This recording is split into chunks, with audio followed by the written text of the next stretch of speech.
Gaurav.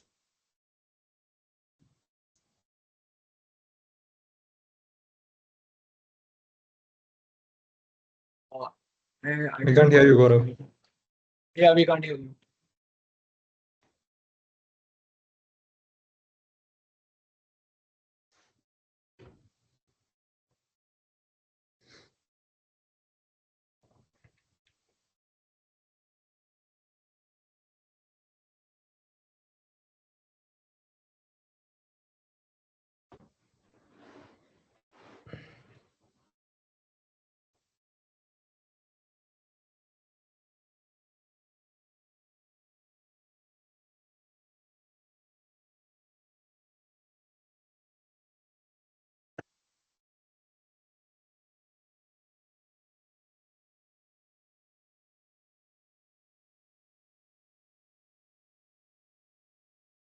Then the rest of you guys also turn on your camera.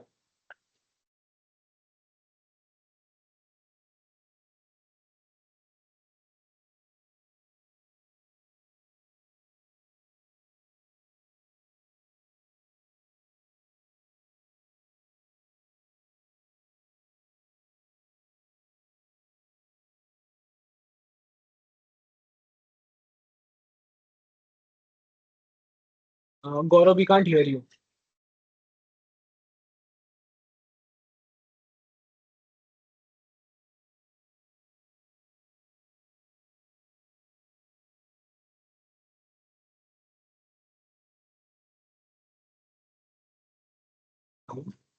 Recording चल रहा है। इसको plan को solve करने के लिए।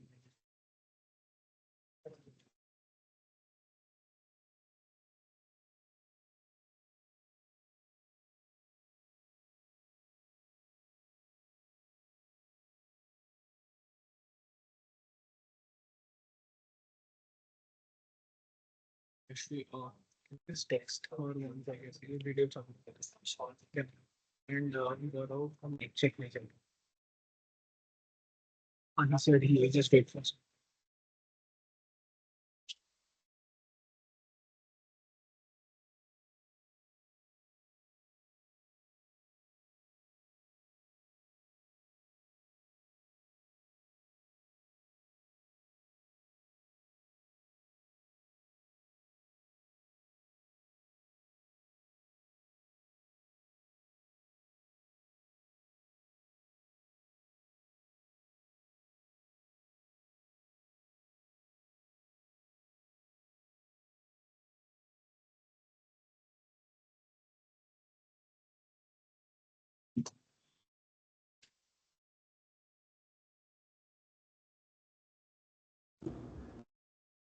Is this working? Yeah, it's working now.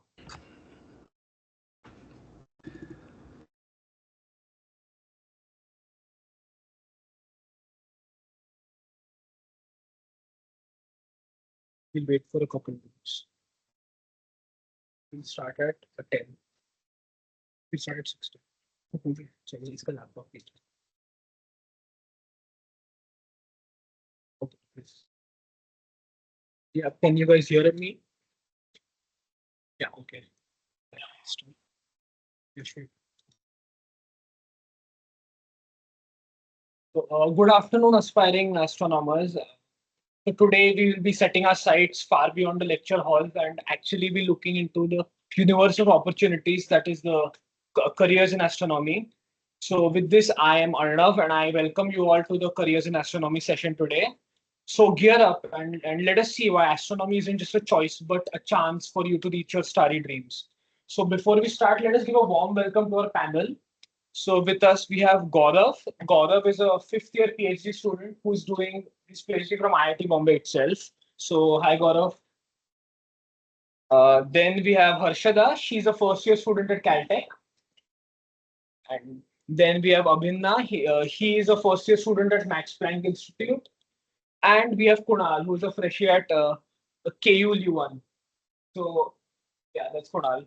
So before we actually get started, I would like to request all of you to individually just share your journey to getting a PhD in astronomy. So if one by one you could just unmute and just share what motivated you to do this astro PhD and just share your journey into astronomy, that would be really nice. So I guess Kunal, you can start.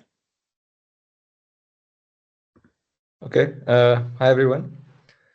So I think I would say my journey started with amateur astronomy. So I was a part of part of Kritika back when I was in INSTI. And I think around the end of my second year, I actually talked to Gaurav because he was working with Bhalirao sir in the physics department.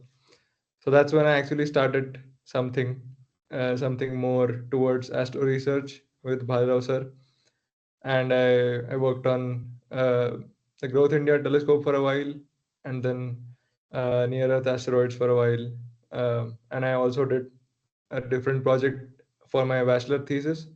So I had about 2 years of research experience, which was I think pretty decent to give me an idea of what I would be getting into if I were to pursue research later. So I found everything nice. So I decided to indeed pursue astro research. Uh, I initially went to Texas Tech University in the US for my PhD. This was back in 2021. I worked on low mass star binaries there. It was fun, but like the research part there was fun, but I didn't enjoy living in Texas that much. So after 2 years, I took a master's there, and I jumped to Europe. This was something that I couldn't do before because from Insta you can't get most of the European PhDs because they want you to have a master's. So since I had a master's, I moved here, and here I work on massive stars, again in binaries. So the theme of my recent research has been binary stars, but um, there are plenty of, I think, open opportunities, especially in the US and in Europe, where you have a choice of pursuing a little bit of what you want. Of course, not a new thing every year, but you do get to decide which direction you want to go in. As for I think a career, a comment on the career, I think uh, the options open to me. I guess others will also say something similar. Are going into a postdoc after a PhD, going into industry after a PhD, and I've seen many people do all kinds of things. So I would say astronomy research is not as restrictive as you would think that, oh, if you do astronomy research you can't do anything else. There are several people who go into many different things, including postdocs, including observatory staff, and so on. So I think in career aspect, you should talk to as many people as you can from all these different backgrounds to really find out which one you like most if you want to decide right now. But yeah, that's my 2 cents. I'll pass on to the Uh, next speaker. Thank you so much, Kunal. So I guess Harshada, you can go next. Hi everyone, I'm Harshda. I'm a first year astrophysics PhD at Caltech. Um, my journey has been not linear, but as always, as everybody here. But I didn't really decide astrophysics on like coming here. I didn't know what I was going to do. I knew that I liked physics for the most part. That's why I took EP. So started EP in first year uh, IITB, and then through Kritika, I got at least started on some parts of astronomy, uh, just basics of like astrophotography, coding, small projects like the Kritika summer project and stuff. And then I think after first year, I was like, okay, this is cool. I should probably start doing a project in this. And then second year, I started working on a project with Professor Intala. It was on black holes, so still more physicsy, less astro. But yeah, that's a start.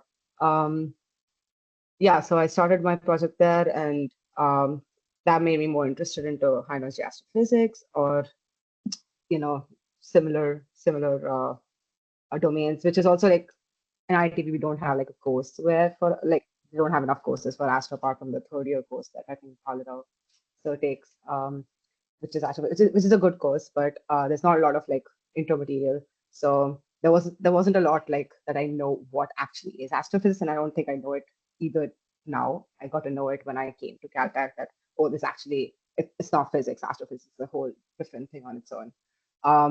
In third year, I did my internship in DARD with professor in Germany, where I worked on cosmology.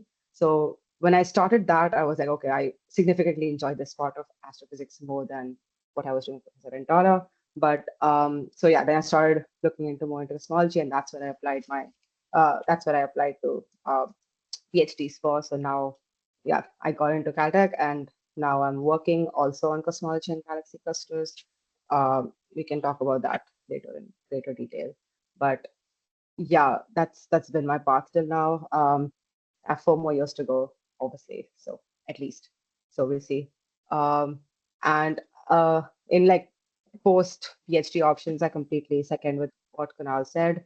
There's a lot of things that I didn't even know before I came to Caltech. Opportunities, of course, we know that there's postdocs, and then there's you can even go into like industry again, because in astrophysics you learn a lot of like tools and computational resources that's very useful across a majority of disciplines.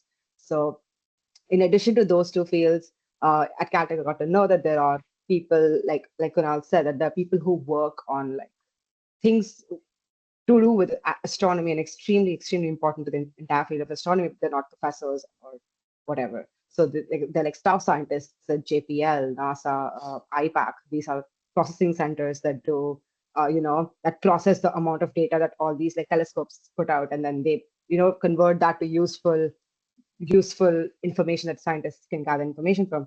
So that's a like staff scientists at IPAC do that. JPL is they actually go and help build the telescopes, which is also really cool. So there's a lot of thing and as Kunal said, also you can go and actually work at an observatory. So yeah, there's a lot of different things that you can do, I think, after astrophysics, and I think it's a pretty good like start to a PhD, which is gives you a lot of options. Right, you're not restricted to doing one thing.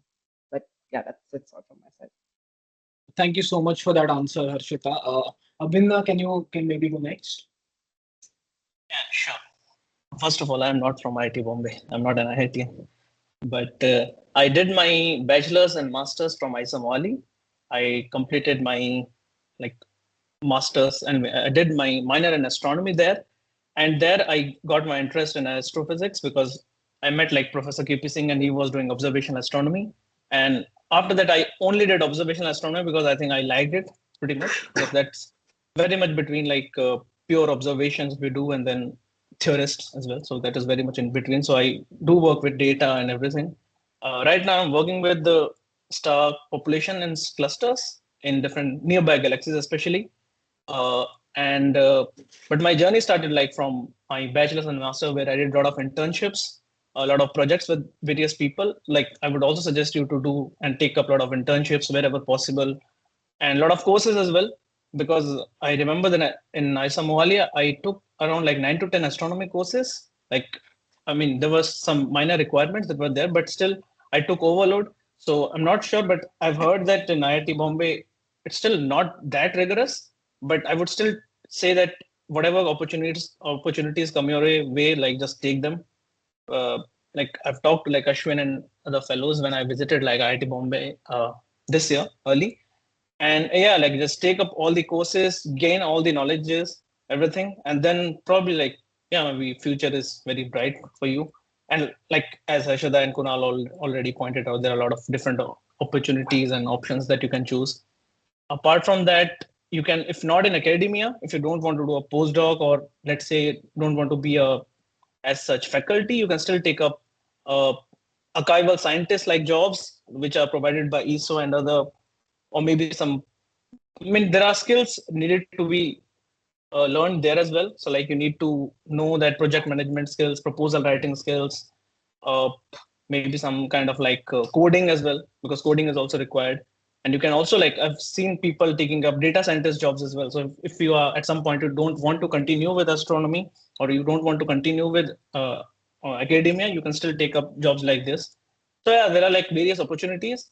But I would still say, like, it's not uh, like it's not like all these skills that are learned in astronomy, they are very much useful, especially like on Earth, all these stuffs. They're not, but still there are very few opportunities and very like there are a lot of opportunities that you can still take up, like data scientists and teaching and all the other stuff. So yeah, you can do that. So let's see. Maybe I'm currently hoping to do a postdoc after this because I'm still interested in astronomy.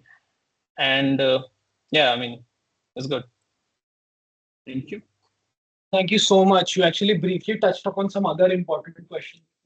Insightful of you. I guess Gaurav, you can just finish it off.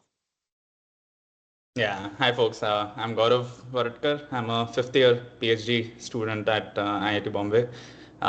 So yeah, I would have been there had I not been for a visit in US right now. But I sort of resonate with the reason why you all are here right now is because of the dilemmas that we face when we are deciding all of these career options and questions and so on. So my journey has been full of dilemmas. I'm a mechanical engineer. I joined my IIT Bombay BTech in 2015 in mechanical engineering, and then I was a part of this IIT Bombay racing team as well, and I loved it. It's still one of the best things that I've done ever in my life. And in our third year, we have this usual dilemma of abhi kuch to choose karna hai. That's going to be your shit for your rest of your life is the pressure that you have usually. But yeah, that's not something that is true. But yet, I was in the dilemma of choosing between Astro and Kritika. Sorry, in IIT Bombay Racing. Astro was because of Kritika here. Like all of these folks are, I've been a part of Kritika since almost 9 years now. Kritika introduced me to Astro. I attended all events in my first year as a freshie, probably more than the team did in their first year. So that probably got me hooked to Astro, and then yeah, I was in that dilemma. But I took the leap of faith in my third year to just try out for a year worth of Astro research, and that put me into another dilemma that I liked mech and I liked Astro both. So here I am in my PhD. I'm doing both. I'm doing Astro as well as I'm doing mech. Um, so I'm as a part of my PhD, I'm studying neutron star mergers, black hole mergers with AstroSat, with LIGO, which is why I'm here. But along with that, I'm also building this new satellite called Daksha. I hope some of you have heard of it. If not, there's a fantastic new mission that we are trying to come up with. And my role over there is completely on the mech side of it. So that sort of achieved the best of both worlds for me. And moving ahead, I will have to choose again between some of those two. But let's see. That's again. If I were in Insta, I would have been amongst the audience asking questions to these folks. What should I do next? But hopefully, I can answer some questions for you on hopefully what you can do next. So I will also be hoping to gain some insights from all of these folks. That's basically has been my journey. Back in BTech, by the way, when I was trying to choose what career path to take up within Astro, because like all of these fantastic folks pointed out, they are doing different like PhDs in different topics in Astro. So you need to narrow it down to what exactly you would want to do fairly around that stage.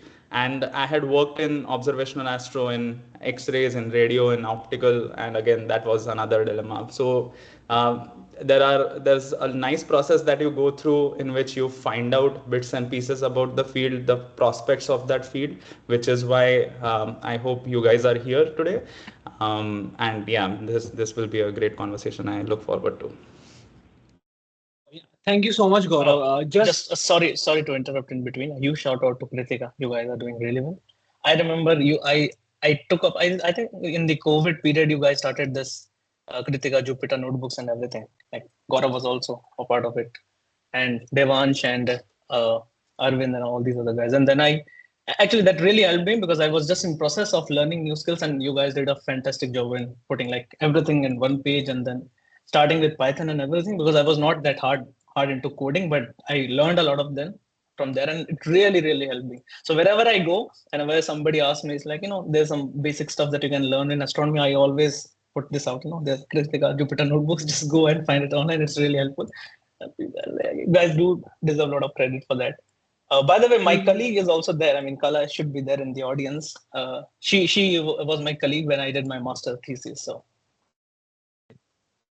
there would be there somewhere. She's doing a PhD, I think, under Professor Varun right now. So. Thank you so much for that feedback. That means a lot. So also, I would just like to point out to the audience that Gaurav is actually working with LIGO right now. So that's something really interesting and which we will touch on later in the session. Before we start, let's just go to the first basic question which most of us have.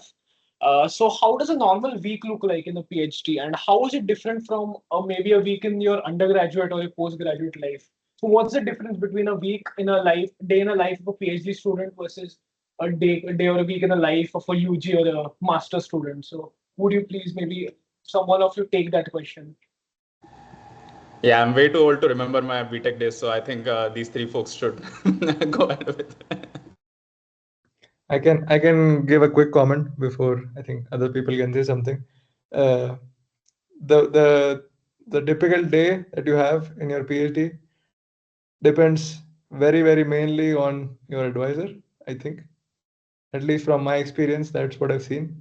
So of course, it does matter which country you go to. Might be different. Like the culture is different in different countries. And if you are going to do experimental astro or some instrumentation, then you have to go to the lab every day. But if you are an observer, your day can be, your week can be, you go to the office all 5 days, or you go to the office only 2 days, which is what I do. But it heavily depends on your professor. So whenever you are applying or going to work with some professor, make sure you ask them what is their working style, because that is very crucial. And I think, and it doesn't mean it. I'm not saying one working style is better than the other, but whatever you prefer, you have to make sure that it aligns um, with the professor you're joining. And if I have to actually answer the question, how does a week look for me? So in Belgium, it's perfectly normal to have work from home once or twice a week. Um, and the idea is, as long as you're working, or as long as it's visible that you're making progress, they don't make a big fuss about uh, when you're working. So for example, I work from noon to 8 because I wake up late, and so on. Other than that, if you are an observer, so for me, for example, I also get to do some observing, which is something you might get to do once or twice a year. So right now, actually, I'm at an observatory, uh, just a note. So that's a fun part of being an observer. You get to do stuff like that, and you get to write proposals. It can be, you can either like it or not, but you have to, I think. Um, and there is also a bunch of technical stuff you have to take care of. Unfortunately, lots of paperwork, uh, or some PhD evaluation and so on. So I think depending on university, that changes. But there is a considerable amount of time. So 20% of my time goes into things other than astro. If there is TA, then even more time goes into that. So it is not going to be exactly that all 5 days you're working on astro research. It is possible that you have to work on some other minor things every other week. So yeah, that's my experience here. I'll pass on to the next people.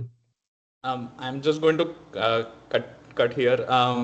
Kunal quite casually said that he's at the observatory right now, Folks, that is not a casual statement to be made, by the way. That is something that he now he's smiling because now he knows that I think, Kunal, you should tell people after maybe this question, where are you and what you're doing. Yeah, that's something that people will be interested to know.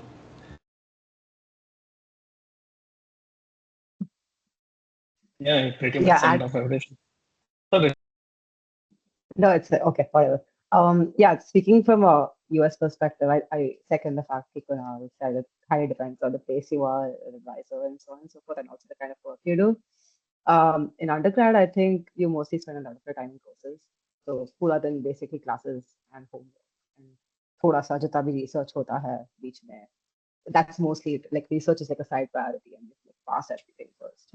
So in grad school, of course, that flips. So first year usually not in Europe but in the US is like a master's degree. So you end up doing a lot of courses. So it's pretty similar to undergrad or master's. Okay, you're just doing courses, but now you're trying to focus more on research because you have like a unofficial master's thesis to sort of do, which will transition into a PhD thesis. But in general, a day in the life is usually more focused on once you are somewhere like beyond the first year, a grad student, you just do research like full time. Um, but also, of course, apart from other administrative tasks, you mostly do research, which can be both good and bad because, of course, it's research. It's way more fun than sitting down and trying to solve assignments. But it's also like if you derive your pleasure from like academic validation, तो नहीं मिलता because you're just most of the day you're just stuck, at least personally as like a theorist slash observer, you're stuck like taking your head over code or something. So like of days where that it's just the same thing all over again. You just come to work. I try to have a schedule because if I don't, then I will never come to work. So I have a fixed like 10 to 6, which also helps me like maintain work-life balance. So that is one more thing better in grad school than undergrad is that you can have some semblance of work-life balance for most days. You can shut off, and I don't know if that's the experience you guys have, but I have work-life balance, otherwise I'll go insane. But yeah, so you can because undergrad we're just like trying to get up to speed with assignments and stuff, so you don't really shut off. Grad may you can shut off. And yeah, you have a fixed time that I have a fixed time that I work on. Again, this it's very lenient. You can either work from home or wherever you are, or it doesn't matter. You can take to the beach and work. Nobody cares as long as you get the work done. Yeah, a day in life is usually you staring. At least for me, is staring at my laptop and wondering why my code doesn't work. And trying to fix things, running giant simulations. And of course, if you're an observer, your days turn into nights. So then your nights look like you're also looking at the sky through a marginally better telescope and then trying to take pictures of it, basically, and trying to stay awake for the most part. Uh, but yeah, apart from that, as Kunal mentioned, there's a lot of tasks which we usually aren't used to doing, which is fun, but also you learn a lot, but it's also annoying, like, writing grant proposals or writing for observatory time, just like write proposals to justify um, why you deserve like 4 hours on like $1 billion telescope, and stuff like that. So, but yeah, most day to day is just like an average job, I think, for the most part, but slightly more intensive.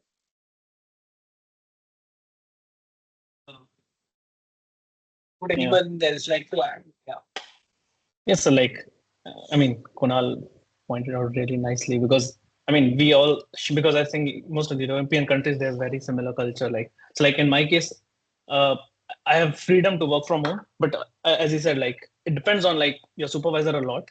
But like yes, you can work from home. I mean, that's the institution guidelines. Unless you're, I mean, if you're making progress, then that's good enough. You can work from home. You can like in my case, I do set up meetings with my supervisor, especially like maybe once a week, like on usually on Fridays, where she's like, especially in the second half because everybody is gone, and then we can discuss, and then I'm free, and then she's usually free. So in that case, I also keep my deadlines and everything, and so that she gets to know what I'm doing, and then I am also like because I'm that kind of person कि अगर मुझे कोई नहीं बोलेगा तो मैं शायद नहीं भी करूँगा, but still I enjoy doing it. So but otherwise, one important stuff like nobody pointed this out, but like if you're living abroad, then at least to me, I have to learn cooking because वैसा खाना नहीं है. So in India, like there are a lot of opportunities. Kahin bhi jao, you can have a lot of good food, but here I have to cook.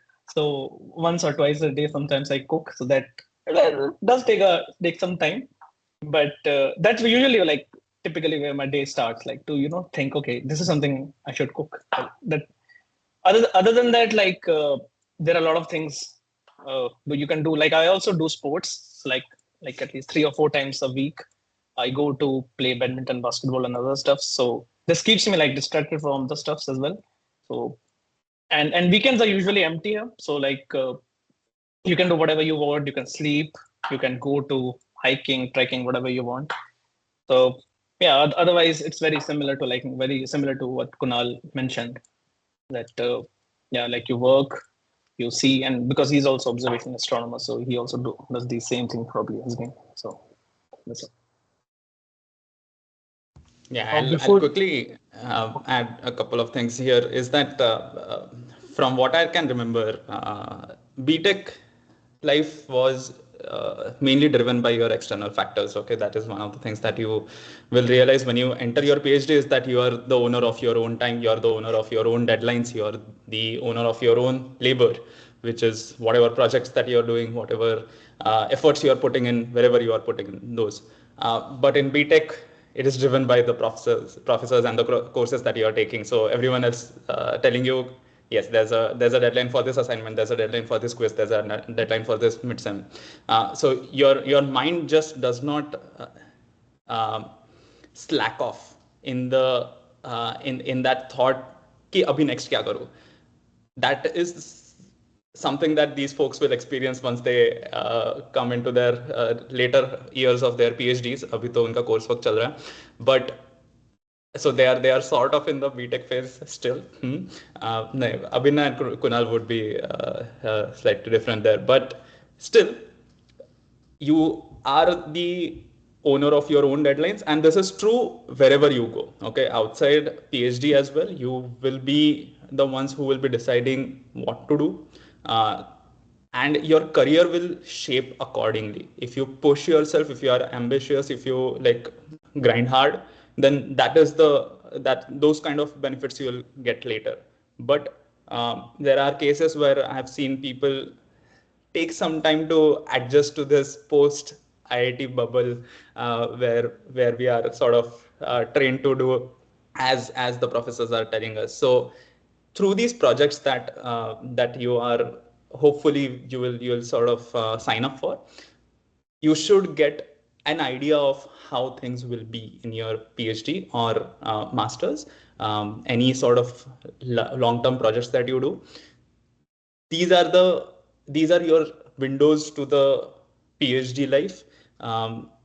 And like these guys pointed out, my life also includes a lot of these similar factors like writing papers, writing reports, mentoring students. A lot of people here in for example in IIT Bombay, like they have worked with me and with our lab, and that indeed is a great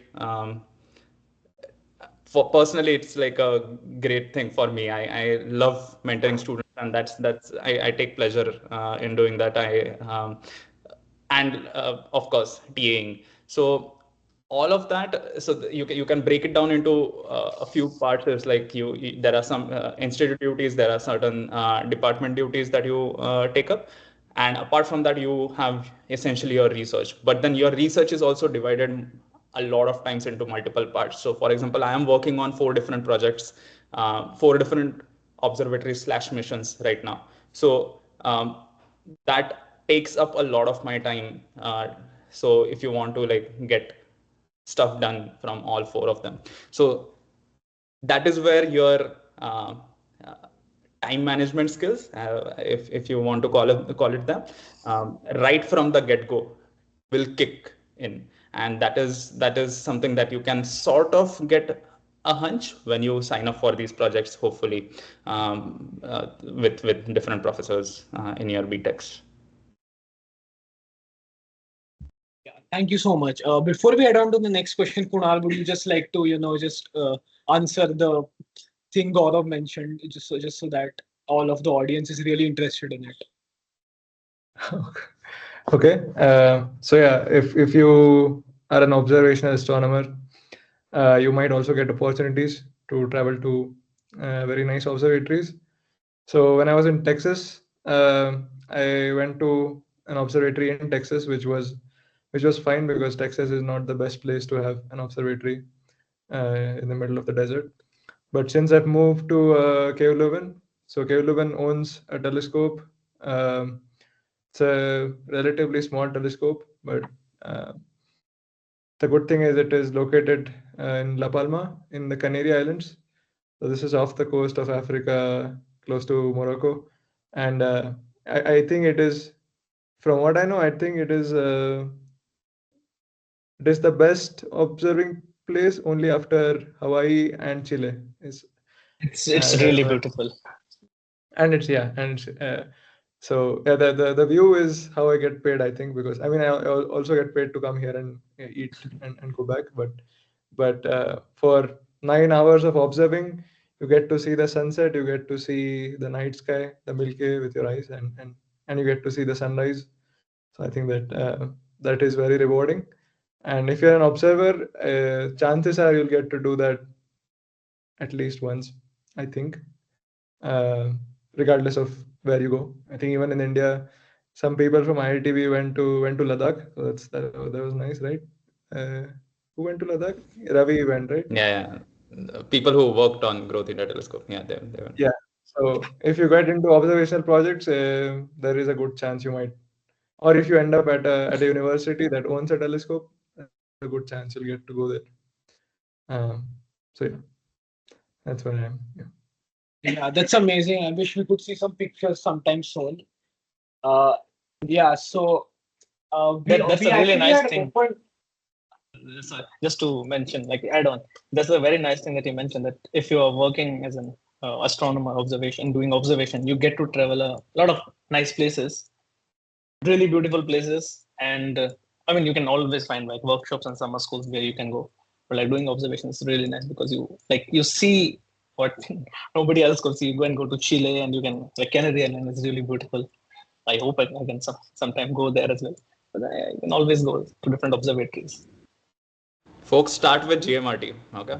Uh, Go there first. You'll have a lot of fun, and then these are the things that you can do next.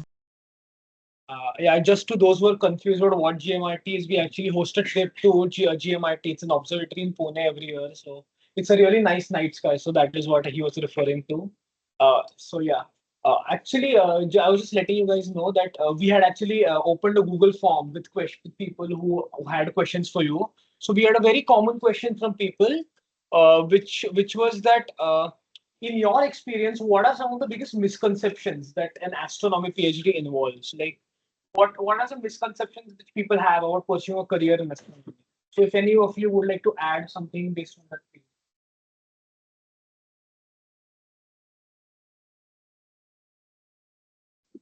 I It's think not a misconception, but I remember that when I was traveling to Germany, there was somebody in the plane that guy asked me like, "What are you doing?" And I said, "I'm an astronomer."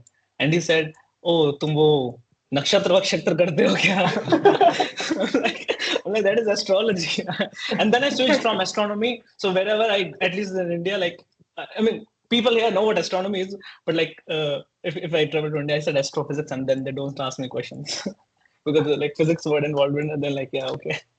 But like astronomy and astrology, I don't know why people get confused there, but Yeah, I think one of the misconceptions that I have had, at least from the average Indian parent or auntie uncle जो पूछता है बच्चा क्यों कर रहे हो, sort of, is like there is nothing to do after this. And if you are like in astronomy, because it's such a niche field, that you are stuck there and you would be forced to be a professor, and you will, you know, be in a university until you're like 50, which scares the hell out of most parents. So yeah, I think it's just that yeah, it is. And like a PhD is an actual job. We're called graduate student workers. We can unionize. So we're actually workers, like we're doing a job. it's not a student. It's not like student life at all. You're actually employed. And yeah, there are things to do apart from, just a professorship, or um, yeah, there are options open in industry, or if you want to do a professor, sure. But it's just that, I think it's just that mentality, you'll be like, studying for the rest of your life, which is not true, because what you're doing directly, although in a PhD, is like completely different what compared to like classical studies.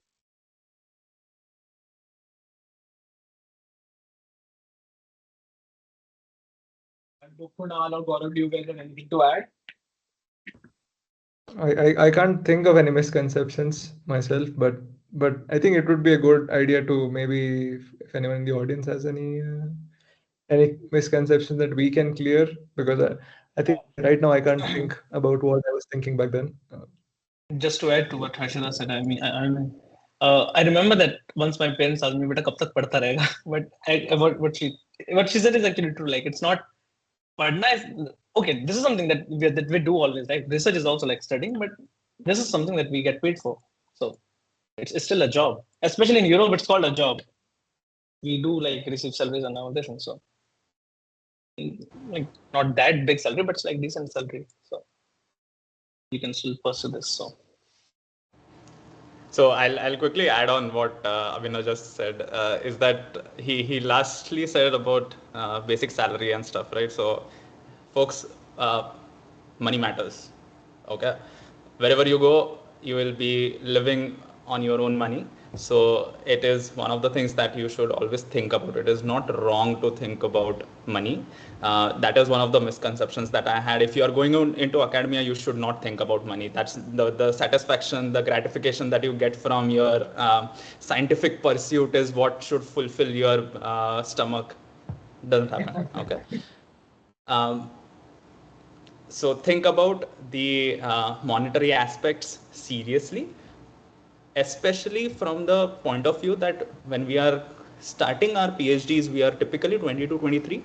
And that phase of our life is completely different from the phase of your life when you will be graduating. Okay, that is the thing that that at least few people that I know sort of struggled with when they started their PhDs or these other endeavors, is that to understand what kind of phase of their life then they will be when they will be sort of exiting that particular stage.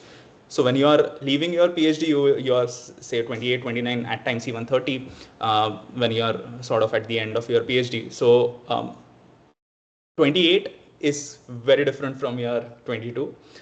You have I'll leave it to you to think about it, but just for starters, you have a lot of different responsibilities and you are in a different phase of your personal, social, and professional life. So the kind of factors that you will be sort of prioritizing at the start of your PhD may not be the same at the end. They stay the same for a few, they change for many, is what I have seen in my experience. So keep that into your sort of the entire scenario that you're building, and then take that leap of faith. And that's one of the misconceptions that I have seen a lot of our undergrads, including some of the people that I know. Unfortunately, they had to learn it the hard way when they entered the PhD. But yeah, that's one of the things. And you might want to get married as well.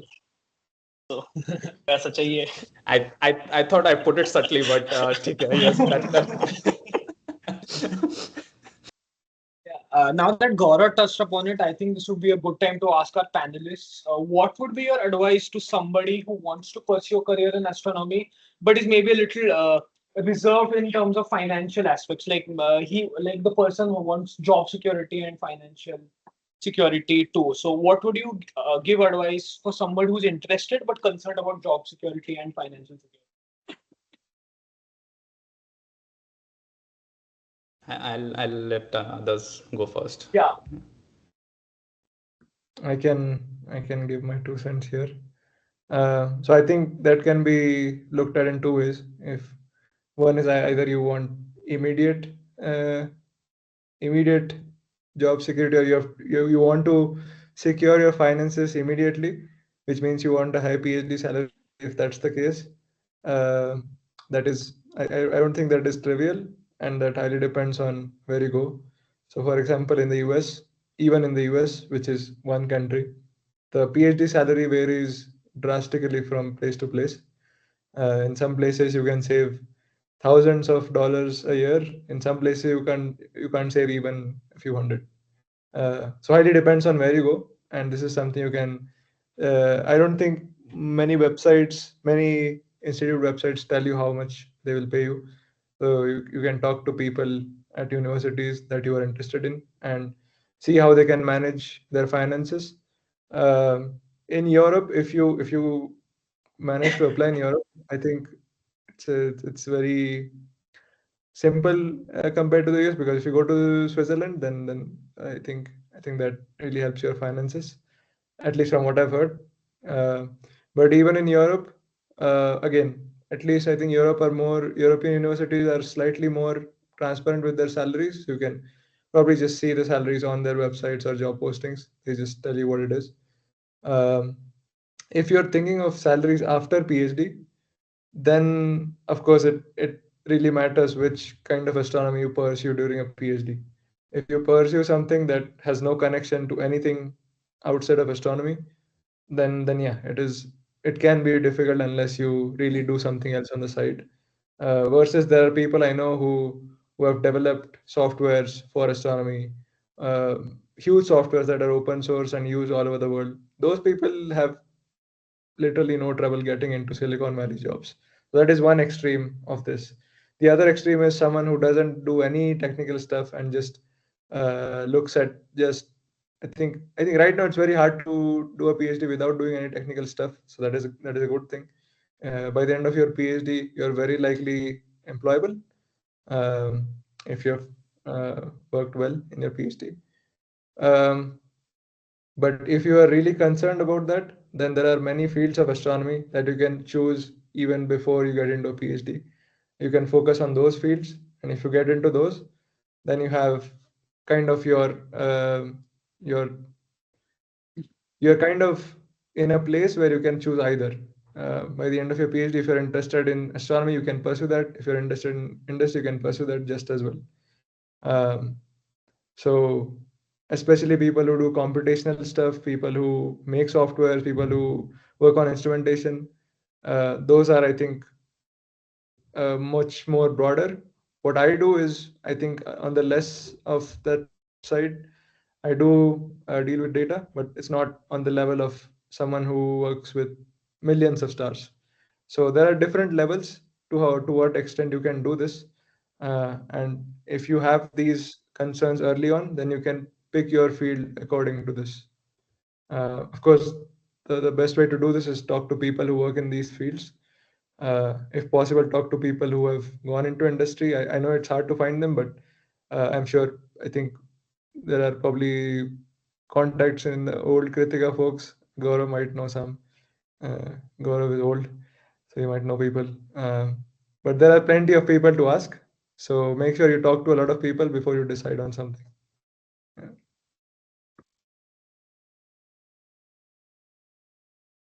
Yeah. Does anybody else have something to add?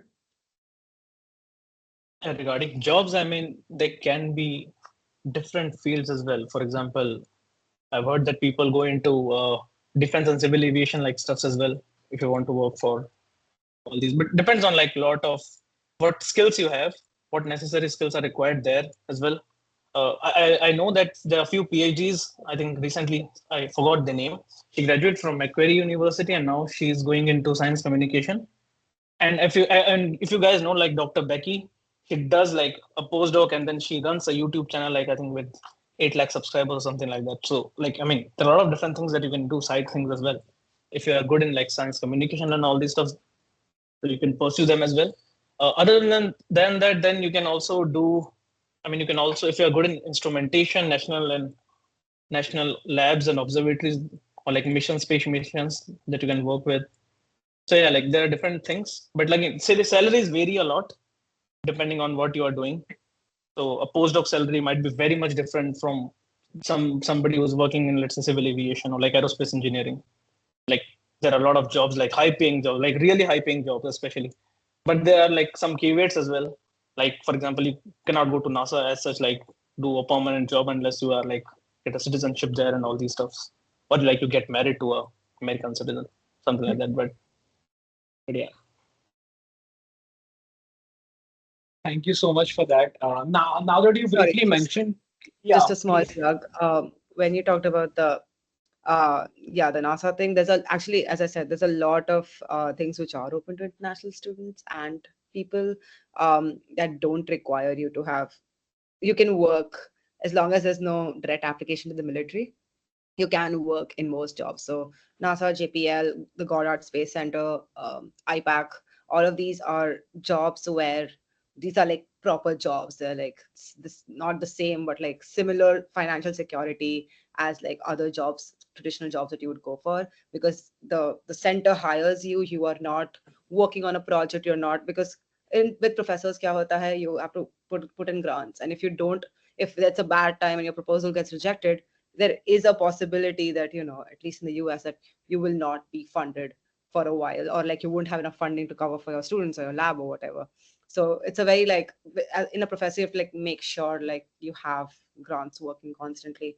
But with these jobs like at IPAC or JPL or the Goddard Space Center, and the ESA, there's so many more, like at radio observatories, you're actually an employed person. So for example, at IPAC, you're employed because you have astronomy skills, and you'll be like put into any new mission that will be going on. So they work with like missions that go on, and like, you know first you work on Rome, and then you work on Spherex, and then you worked on JWST, and so on and so forth, because a lot of them require similar skills and similar, which you would know as an observational astronomer. And you're like, you are an employed person. You have the same rights as any employed person in any job across the world. So there are a lot of jobs that you can go to traditionally after a PhD, which have a very, very high level of job security. Thank you so much for Um, that. yeah, Go on. sorry. Please go on. Just one more point.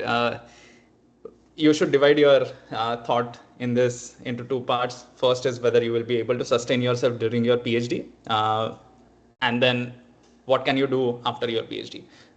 Can you get enough funding? And that's what all of these folks just answered for you. That there are enough aspects and like career opportunities for you to go and live a good life out there. And again, that depends on what you define as good. But within your PhD, let's say if you want to answer that 5-year question, if you are wanting, it again depends. If you're wanting to support your family during these 5 years of your PhD, then that's another conversation that you should have before you sign up for this, because the stipends, not every university's stipends will allow you to support yourself along with your family, whether you are doing that in India or whether you are doing your PhD abroad. Uh, and like Kunal pointed out, the stipends vary quite a lot. Okay, so and I mean it with as seriousness as I can, because like I said again, I'm in a phase of my life where money matters a lot more for me than where probably others are here in the audience. But and that's why I can tell you the gravity of it is because you would want to achieve certain tick marks of your life by the time you're in that age of your life.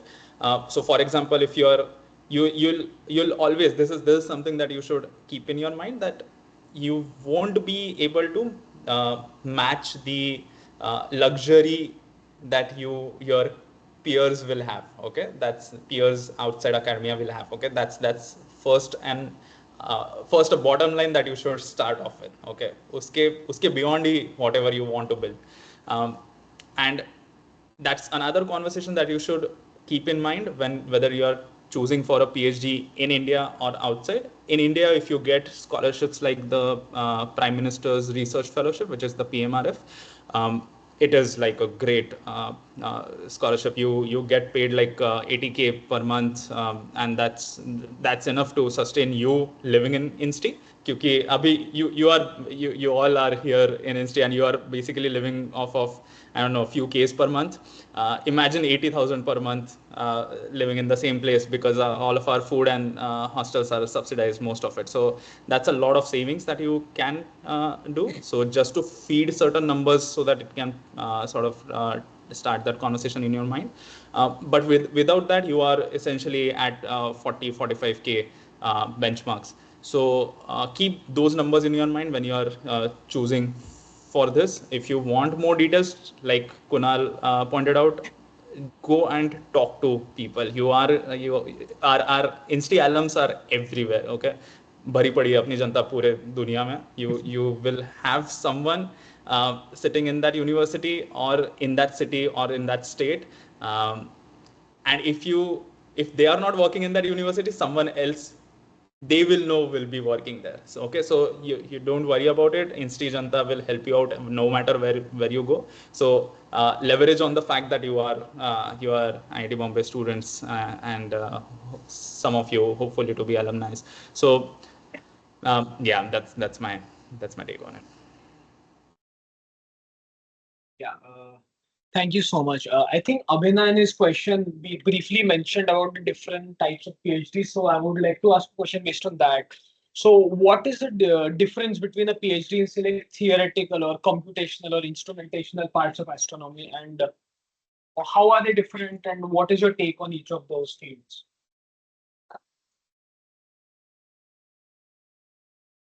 You're muted, Avina. Yeah, you're muted. Audible? Yeah, sorry. Yeah. So like if you're into instrumentation, then like instrumentation is a very different thing, because you can actually go to industry after that and do all these stuffs. But instrumentation, you need to, like, I'm not an instrumentation guy, I don't have like very much idea, but instrumentation, you can understand that's very different. It works very differently. If you say about being a theorist, like a simulation or a computational guy, that works very differently to what an observational guy would do. So I work like, I mean, Kunal also would do the same, like observation, bit of data, and we try to understand physics behind all the things that our data say. But if you are, let's say, a theorist, then probably you'll create your data, you will have your, let's say, if you are a simulation guy, you will have your data, you will do something, and then you might want to match up with the observation say. And then you come up with your own theory and like, okay, this explains this. So observation and theory, these are completely different things. If you want to do theory, then you might need to learn coding, a lot of coding, maybe hardcore coding if you're like simulations and you need to know a lot of stuff. But if you are doing like observation, it's very in between, at least for me. So I do observations, I write proposals for telescopes, and then not that hardcore coding, but like basic coding. And then, I mean, Kritika notebooks are like super useful sometimes. So a lot of packages and everything.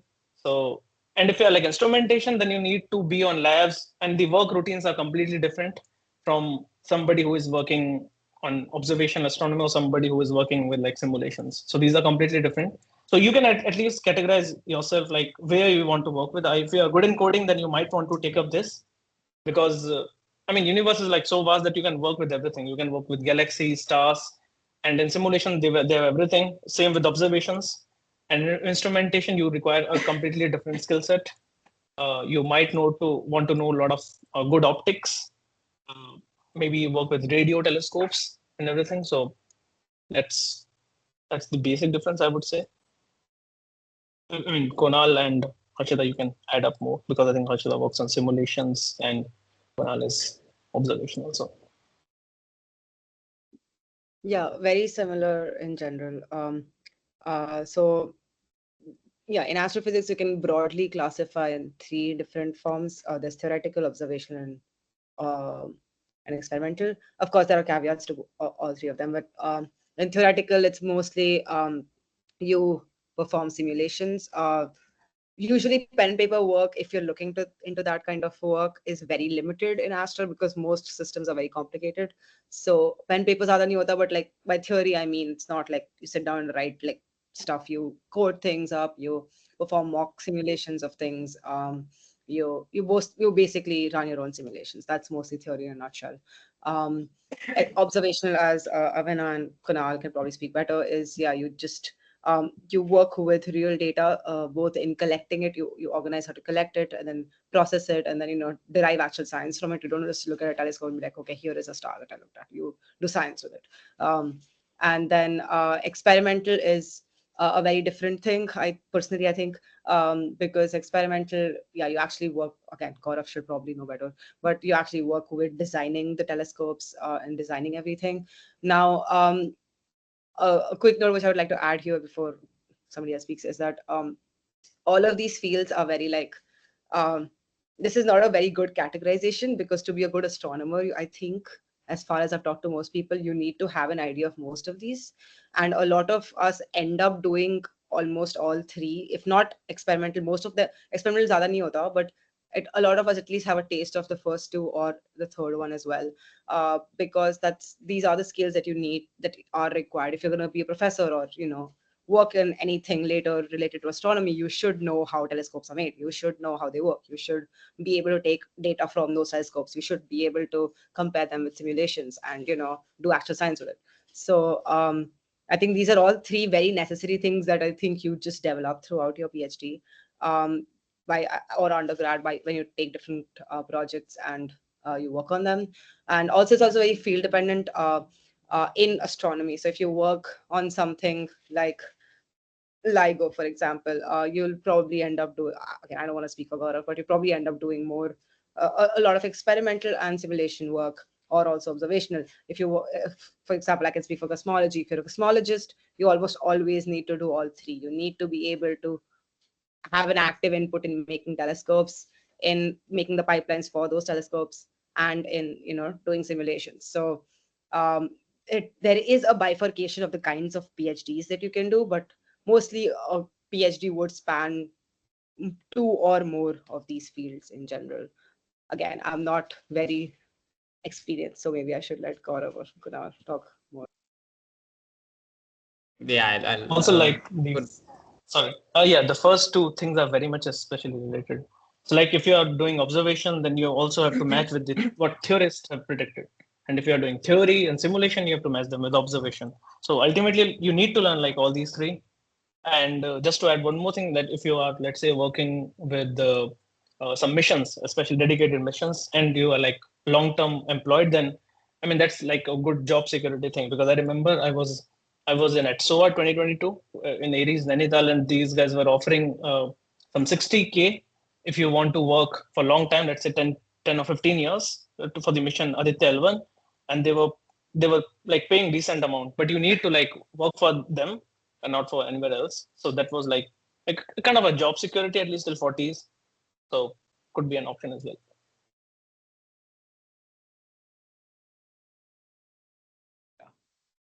Yeah, cool. So this was one more common question.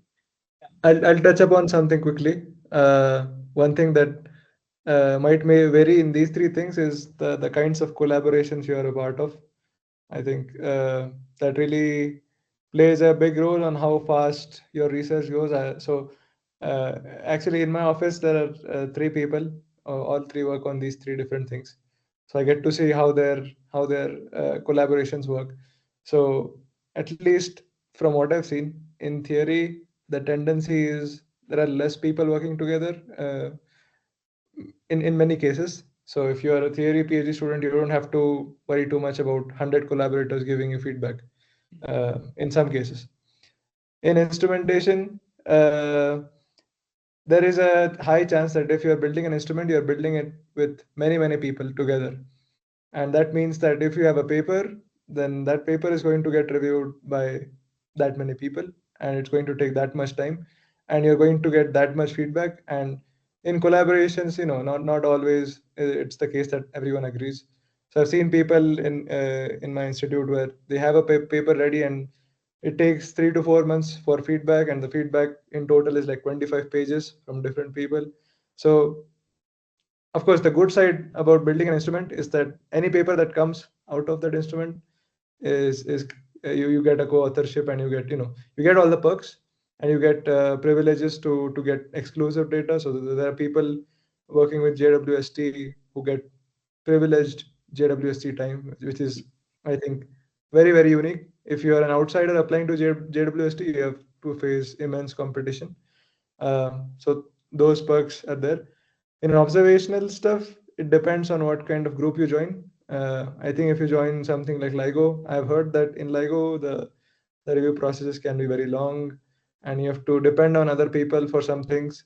In my personal case, I don't have to. My collaboration is much smaller. I only talk to like 5 people about my project, and that is convenient. But yeah, there are pros and cons to all of these. So whenever you're applying to some place, you can also try to get an idea of the dynamic of a collaboration. And I think Gaurav can speak for LIGO and Daksha, I think both, how those collaborations work. As a PhD student, how does it feel to be in them? Yeah.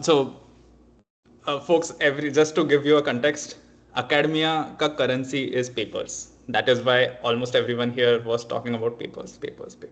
Like that's why we are speaking about review processes, feedbacks, and so on. That's basically your life once you start doing your research in PhD.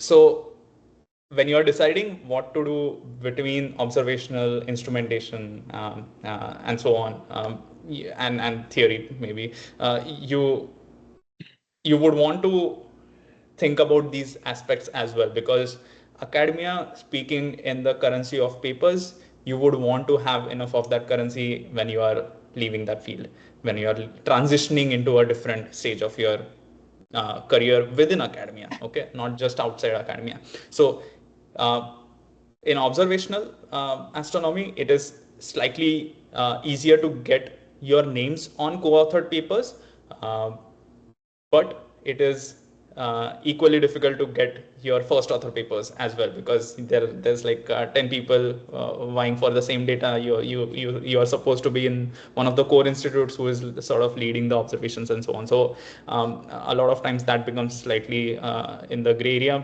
In instrumentation, I would like these folks said, I'm working in LIGO right now. I'm in US for to work on LIGO.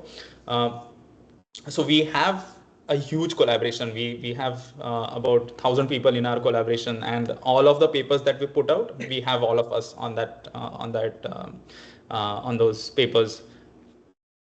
But that is the outcome of our work. The work that we do varies so widely that you need actual 1,000 people working on this project. It's not like that people just sign up for it and then they get their names on these papers. Okay, you need to do a lot of this work, which at times, rather most of the times, is not translated into actual research paper. For example, my work in LIGO is sort of developing new pipelines that will send out alerts to astronomers so that they can do their science much faster. So that is something that is not going to get me a paper, but I will still get my name on these collaboration papers that are sent out. So that is one of the things that sort of compensates for the instrumentation folks. In general, outside these collaborations, the instrumentation world is relatively 2 times slower in the same if you compare it with observational or theorists. You need to build stuff. So in Star Lab, where we are building Daksha, we have to do a lot of brainstorming and building up from scratch of new satellite. We are building a goddamn new satellite, so it is going to need a lot of new work that hasn't been done ever before, and you have to do it in hardware. So there are a lot of external factors that sort of affect these timelines. So procurement of components, then experiments going crazy, lasers hitting and destroying your mirrors, whatever can happen will happen, and it will screw up with your timelines. So but at the end of the day, it is instrumentation. If you are signing up for it, you will know that the instrumentation and hardware is the part that actually gratifies you. So that is, I think, the differences in these few topics that we just talked about. अभी के लिए don't start off thinking with the papers. I would say keep that in your mind, but first find out about these different PhD topics, and then you can dive into the nitty gritties of it, because that's like the secondary thing that comes in. First is always your PhD, your guide, your project. How do you are signing up for 5 years of your life, of your prime life into that, so you should be prioritizing that first, and then so find out about these three different aspects, and then think about the paper point of view. Yeah, thank you so much for that. I guess the next question which I'd like to ask is what difference does it make if while doing an astro PhD if your BTech or master's degree is not in astronomy? So does it make a difference, or like how important is your previous degree while you're doing a PhD? Personally, to speak to this, because I had this exact same problem when I started. Uh, a lot of again, this is probably space specific, like country specific. So I'm going to talk about India and US. Um, I have my degree in EP and math, so I did a minors in math and a bachelor's in engineering physics. So we didn't have a single astro. I didn't even take Bhale Rao's astrophysics course because of other reasons. Don't look at me like that, Gaurav. Anyway, so I didn't take that course either. So I genuinely had no clue in like about astronomy. And I did theory projects. So it's mostly high energy astrophysics or something, which is a lot more physics than it is astronomy. Um, so I had this sort of insecurity going in, Kate, is this gonna be for me? Because I actually genuinely have no idea what astronomy is. But in most US universities, you have the master's program offers you like the first sort of years of your PhD. The first year you spend just learning things that they think you should know, and this is designed by like professors in astrophysics, so they know what they're doing. They're like, okay, these are things which are integral to every part in astronomy, and these are courses that are integral to it, and you will learn about them. So personally, like this the first as I've finished my first year and I've finished my entire courses, I now know astronomy, what astronomy entails and what astronomy as a field is compared to physics. And I had none of this going in. All my entire cohort, the three Americans have only those guys have a backing in astrophysics. None of the rest three were all physics people, or we were all engineering people. So we had no idea of what way it was. But I think it doesn't matter a lot as long as you have the certain skills that you think you need, which is just sort of in addition to having a passion for research and wanting to work on one thing for a really long time. Just basic skills like coding and a basic knowledge of physics, which I think most degrees give you. You don't need very field specific knowledge of astronomy, because if you do a PhD in the US, the first year will take care of it. And if you're doing it in Europe, I think you'll have to do a master's and then a PhD, which also means in the master's you will take astro-specific courses, which will take care of it. So yeah, I don't like after the first year of PhD, I don't think anybody sort of lags behind. Based on whatever your undergrad is, it doesn't matter. After the first year, everybody's on equal footing, because everybody knows what the astro professors of that university think is a good enough, like backing of like courses. And so yeah, we have enough basic astronomy knowledge to then apply to our niche specific fields that we work in. I think I can add here something from a non-EP student perspective, because I did my bachelor's in metallurgy, and I didn't even complete a minor in physics, which I wanted to, but COVID happened and I was too lazy. Um, but if you are in a position where you're not directly in physics, of course, the very first thing you should do is get a minor in physics, because it does matter what is on paper, right? If you have done a minor in physics, the university knows that you've been intending to do this, and you can get insights into some physics, some astro maybe. One thing is, if you are not from physics, then you should definitely keep your GPA up. It really matters. I don't know. In Insta, I know many people say, "Oh, CPA doesn't matter." It matters. Definitely matters.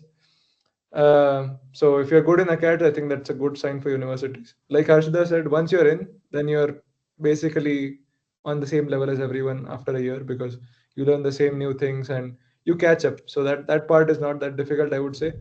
But when you're applying, you need to kind of pitch yourself for the PhD, and to do that, you need to. I guess it is good if you have something tangible to show. So, for example, it could be physics courses, it could be research experience.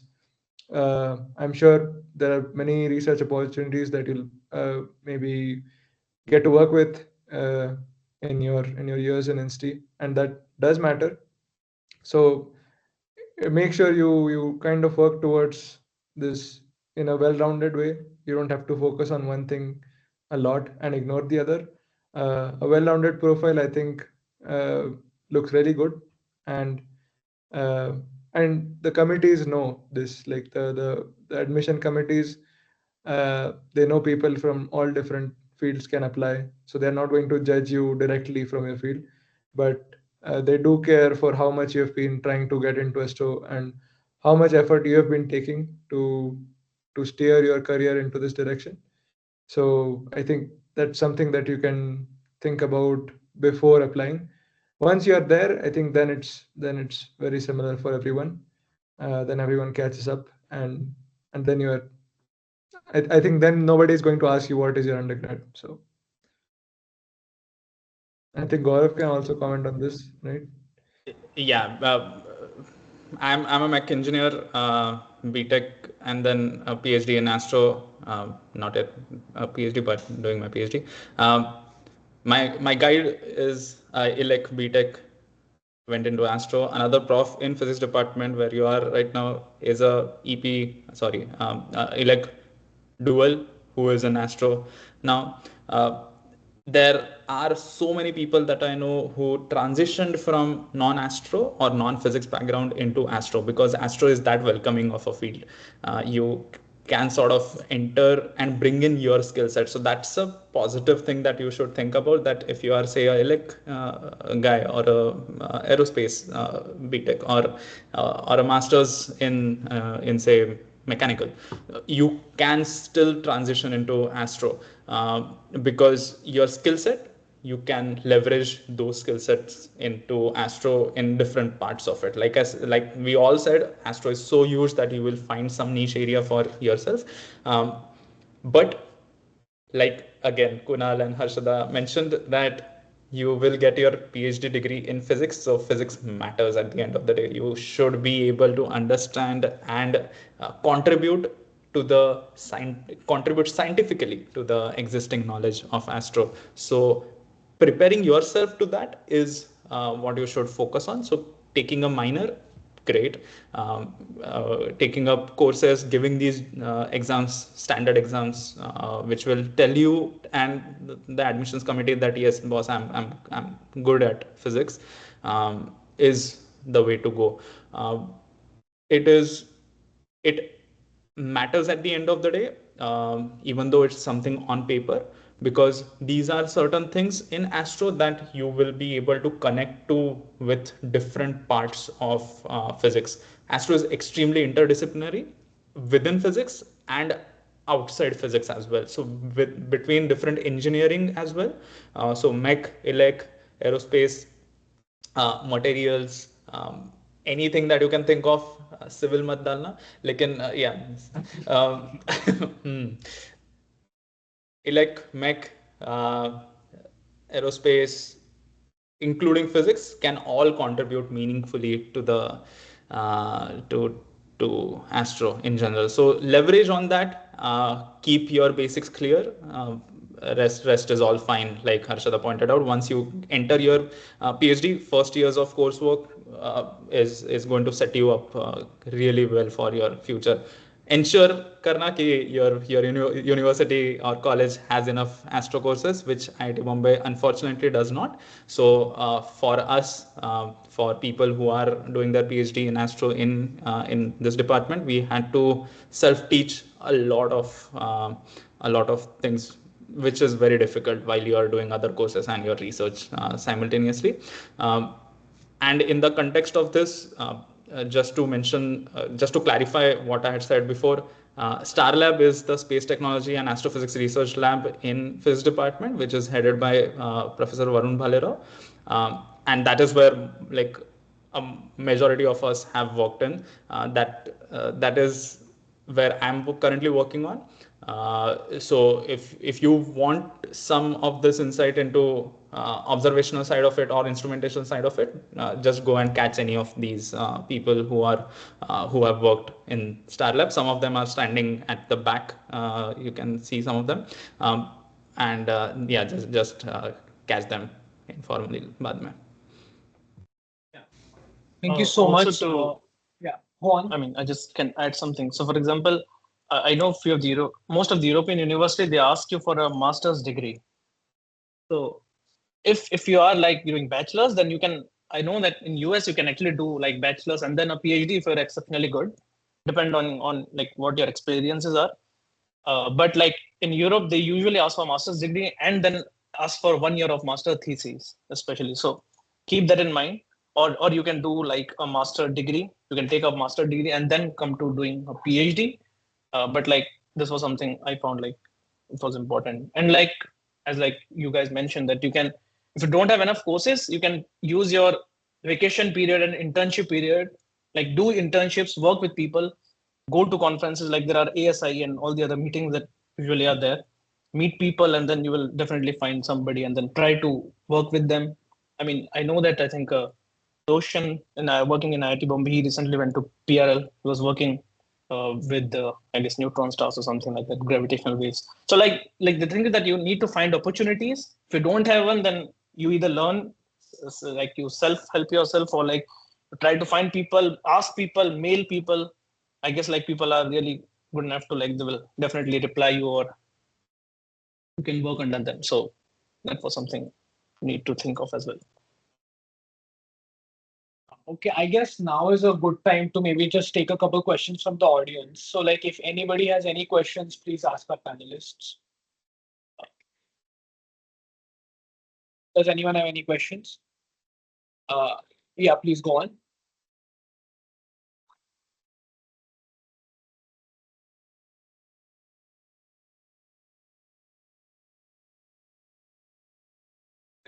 Learn by doing my work. Did you guys catch the question or do I repeat it? Okay, so he's pursuing an MSc in physics and he's wondering about the lab opportunities which he can have, which will help him to pursue a PhD in astronomy. Just a PhD, yeah. So if you can add anything to that. What do you mean by lab opportunities? Job opportunities, anything. Yeah, can you briefly like tell us like what is into like what lab opportunities like what is if what you he don't wants to mind, do? can you come here so that you can directly ask the question? Yeah, just a sec, he's coming.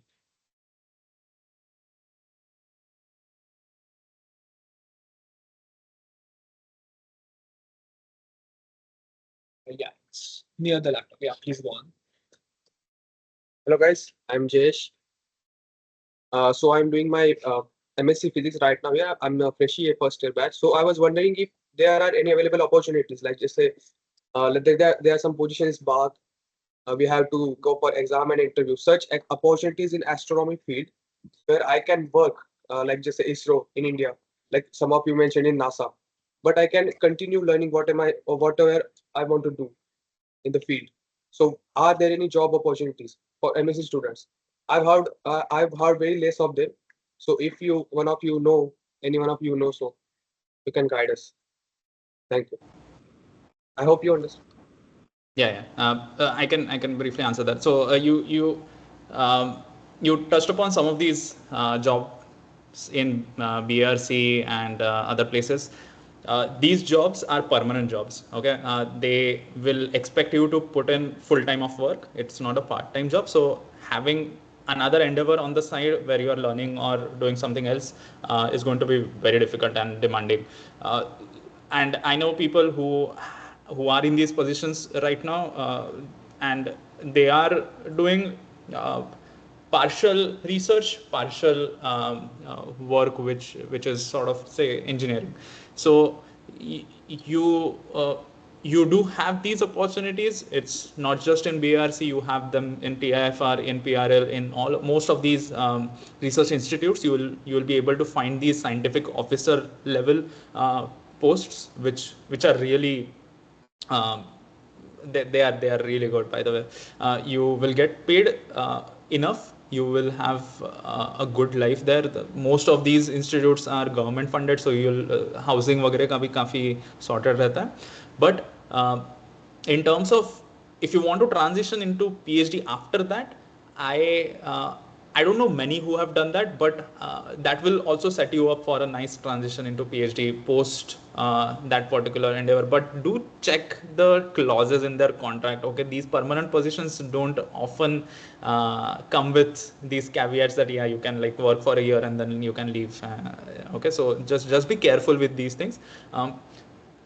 Going from master's physics to these roles is a great jump, and then if you want to go into PhDs, that's also a great thing. And I think that while you are in your masters, do think about the recommendations, letter of recommendations that you would need for your PhD admissions, because from your employers you will only be able to get one, and you typically need at least two or three. So get an idea of whether you want to do a PhD or not while you are in your masters, and then you can go ahead and have your fun in your permanent job position.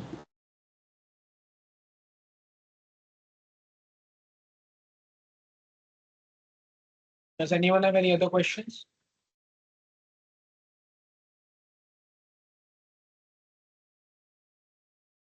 Yeah, please. No, he's not. Yeah, please.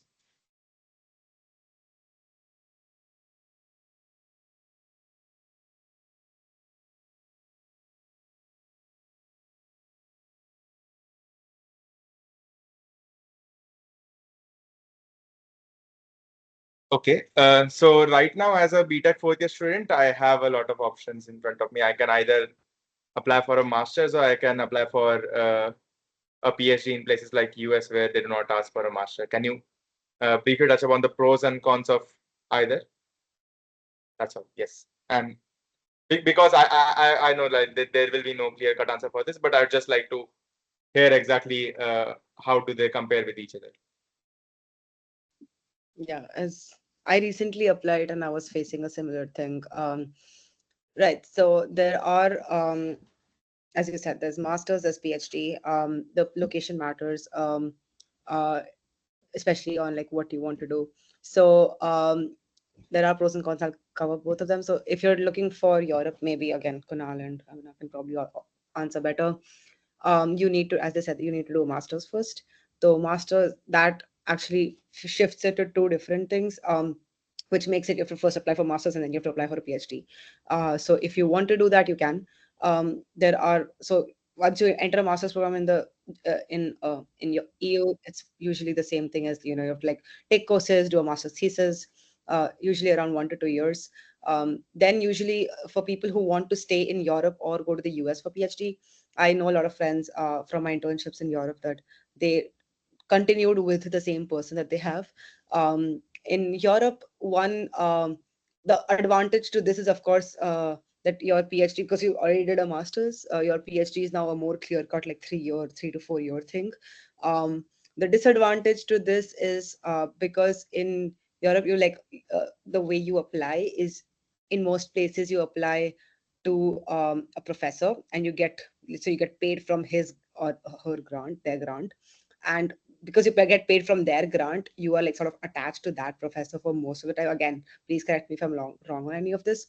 But in most positions, if you apply for a EU PhD, you are attached to one professor. So that sort of limits your options of who you want to work with, or you know, if you. That's why most of the people that I know who do PhDs in Europe, they've already worked with that professor before, because you can't just show up one day and expect an EU professor to take you, because there's already like master students there who want to work with them. And you also like want to be sure that that your vibe matches, your advising style matches, which is an extremely important part of choosing a PhD advisor. And all of that you can only do once you already have an idea of what that professor is and you've worked with them. So in EU, that's an advantage and disadvantage. In the US, as you said, you can directly apply for PhD programs. How it works is uh, the one advantage compared to EU for this is because you're not attached to a professor, you apply to the program. So there's also a disadvantage because then it's like, yeah, if you don't have professor, you apply to a program, but then the professor who you wanted to work with leaves, then you're stuck there basically. You have to find someone new, or there are also obviously a lot of disadvantages to sort of this year. It's also like 5 to 6 years usually. If you're doing instrumentation, can go up to 7. So it's a significantly longer portion of your time. But also the one advantage is that uh, because you start off with like a first year of courses and trying out projects, you are not attached to an advisor. You can take some time to figure out, especially for me because I didn't know what exactly field I wanted to go to. It helped because I could try out a couple of groups and then figure out, okay, I like this professor more, I like their advising style more, I like this project more. I can do both, or I can like force them to collaborate or whatever. So there's more sense of freedom in choosing your projects and your advisor, and you get more time to do it. You have to officially choose an advisor by the end of your third year in PhD in the US, which is also one of the reasons why it gets dragged on for so long. But yeah, that is one of the advantages. The disadvantage of is obviously key. Yeah, it takes much longer. But yes, please, other people.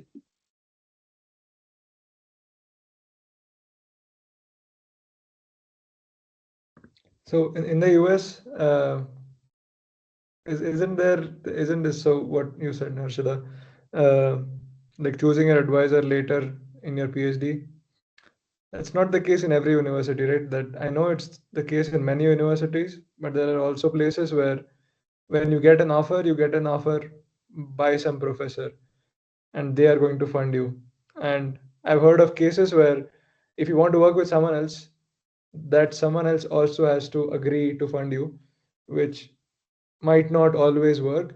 So, in any case, uh, I mean, I know in some places it is very well defined that okay, you are going to have a scholarship from the university for 2 years and then you can decide who you want to join.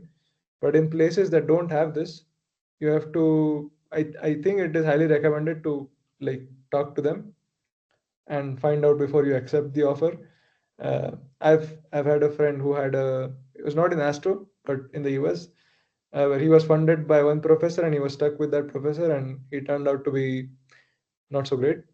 And luckily he found funding with a different professor, but if he did not, he he had no option but to get a master's and go somewhere else. So when you are applying, just make sure to go through the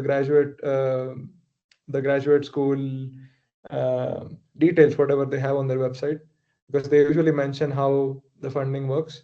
Um, about Europe, what Harshada said is completely true. That if you join a professor, then that professor pays you.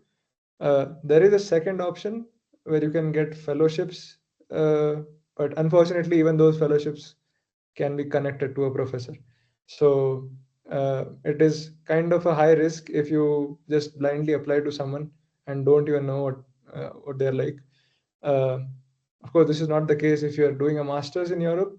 Then you can talk to people. I know many people in who are doing a master's in Europe. For their PhD interview, they can just go to the place for their interview. So they can visit the group and so on, which is pretty accessible in Europe if you're already there. And as for a master's in Europe, I think that option is very ignored by us BTech people because we have the option of going to the US, right? So not a lot of people come to Europe for masters, which makes sense in terms of you don't want to pay out of pocket for 2 years. But there are some places in Europe where you can get a master's with some funding. So you can basically get funded for 2 years and then you can decide your PhD. This can be very useful if you're not in EP or if you don't have enough physics background, because if you catch up using proper master's coursework. So master's in Europe is a lot more intense than the first 2 years of PhD in the US on average, because people are just loaded with courses and assignments, uh, which can be basically an extension to your insti life. But it is also very useful because they learn all these courses. They have to do a thesis compulsory. They get to meet people and so on. So it's an option you could consider if you're interested in more rigorous coursework.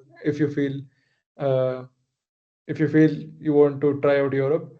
Um, but yeah, I think in Insti the tendency is more about the US. But I would say if you have a good profile, you can go to both places and get funded.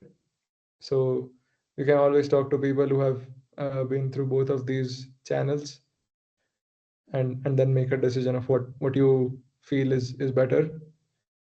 I personally did not apply to Europe because I didn't have enough physics credits in my BTech. So they do require you to have a certain number of credits. So if you want to apply for a master's in Europe, you should probably start taking physics courses soon. Also, And like you just can to also add leave one more. after your Yes, sir. 2 years in US, right? Like you can get a master's degree, maybe. Yeah, this also probably will be relevant to people like Dhananjay who want to Yeah. decide. So Kunal probably can, yeah, or others who know how this works can touch upon it. So in the US, if you go and you feel like, oh, I don't want to stay here, you can exit with a master's. This depends on the credit limit. So for me, there was certain like 36 credits. If I had completed that many credits, I could get a master's and leave. Now, I would highly recommend to not do this uh, like very, how do I put this? So I was working with a professor in the US, and I had to go and tell him that, okay, I want to leave your group and go somewhere else, which he took it very well. But I know people who don't take it very well, and that can very much mess up your recommendation. Um, so you have to do this very nicely, and you have to make sure your professor is on your side. Otherwise, it's going to be very messy, and you end up not being anywhere. So don't go to a university in the US and say I'm going to leave in 2 years, because I don't think anyone in the department will like to hear that. They're funding you for 2 years as a PhD student, and if you say on the first day I'm actually going to do a master's, they'll say okay, then enroll in a master's program. So don't pre-plan this, and at least openly. If you want to try it out, then keep it to yourself, and decide uh, when it's time to apply for the next positions. So yeah, it worked out for me, but I know places where it did not work out and people had to leave academia. So be careful when you do that. So your professors will plan their entire big projects based on the graduate students that they have, and they will train you for those 2 years. Then they'll expect you to start contributing meaningfully in their large projects, right? So if you one fine day come up and say that, yeah, boss, I'm out. So that's not going to work really well with the recommendations like you pointed out. But that's like a control alt delete wala plan that you can still exit if things don't work out or plan out well as you intended at the beginning. Yeah. Also, to one more thing to add on, like if you are looking for US universities and for PhD, what Kunal mentioned that I would say that you look for like at least 2 or 3 advisors you can potentially work with. So if one doesn't turn up well, then you can at least you have an option to switch. And also one more thing that in US there are application charges when you apply for a PhD. So make sure that you have sufficient funds. You can definitely apply for waivers. There are a lot of waiver options. I think you just have to attend some meetings and Zoom meetings and all these stuffs, and then after 3 hours they give you a code, and then you copy paste that code, and then you get a fee waiver. But make sure that you have all these very much clear, because I know that in EU they don't charge. There are no charges for application, but in US there are. And also, like, make sure that you apply for enough universities in US, because many of my friends, they applied for like all these big universities like MIT, Chicago, and they ended up nowhere.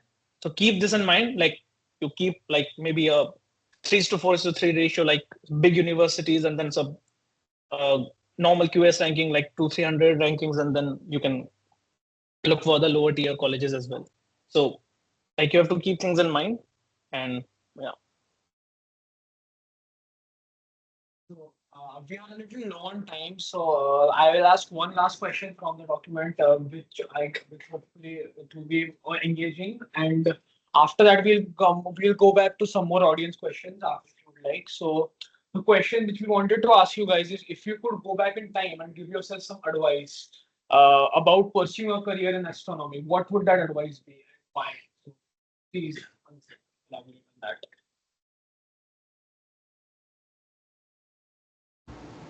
Yeah, I can quickly.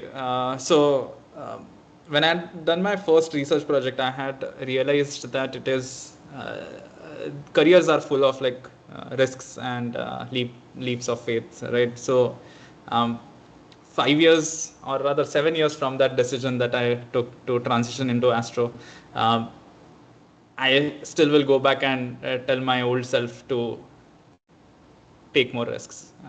It's all worth it at the end of the day. Uh, as long as you are putting in the effort that you are expected to do, you'll be fine. I would say more physics courses. I think I didn't do enough physics courses back in my BTech. So if you're not in EP, I would say definitely do physics courses. It really helps, even if it's not directly astro. I think it's very good to have a good foundation. And I did my masters in the US, which was not that rigorous, and in Europe, the masters is much more rigorous. So when I come here, I look at people and they've done all these courses on interstellar matter and astroseismology, which I've never done before.